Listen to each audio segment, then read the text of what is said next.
So, since a lot of our content thus far has been about external circumstances and the things that are happening outside of you during crisis, we're going to start to focus inward simply because it's really important to know yourself in a crisis and to determine strategies so that you can better handle yourself in these situations.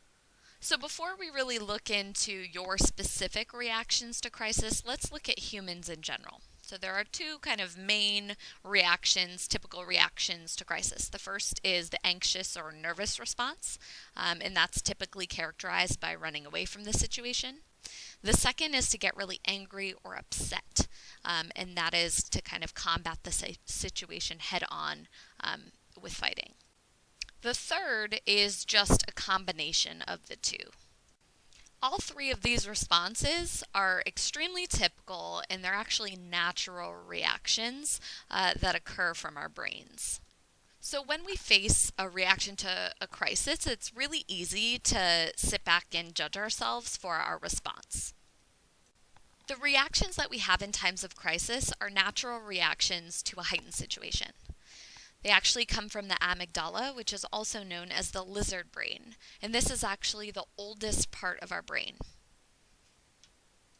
On the most basic level, our instincts for survival are very strong, and therefore our emotional response to these situations are equally strong. So because our reactions to crisis are inherently within us, managing a crisis is not necessarily about blocking those feelings out. Instead, it's actually about accepting and acknowledging that these responses exist and rising above them to make good choices in these times. So in terms of managing your reactions to these crisis situations, awareness is the first major step. It's crucial that instead of just reacting to the situation, you're really taking time to know what you're feeling and be cognizant of what's going on inside. Try starting by making sure that your outward self is exhibiting calm behavior, even if your insides are all over the place.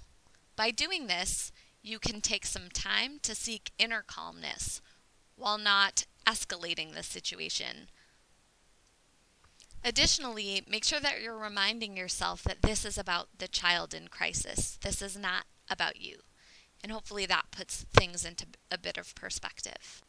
After you've taken the time to develop awareness, there are some strategies that you can implement for remaining calm throughout this situation.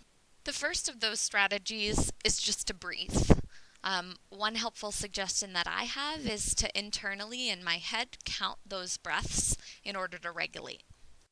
Another strategy that could be useful is to concentrate on a very specific part of your body, such as your right elbow or your left pinky toe or your third middle finger.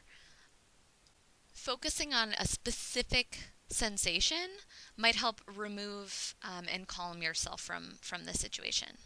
The third strategy is to simply just change the dialogue that's occurring in your head and adjust it to account for exactly what's happening in the situation around you. In the cases where you just simply cannot calm yourself down and you feel overwhelmed, it's perfectly acceptable to call for backup from another staff member or your director.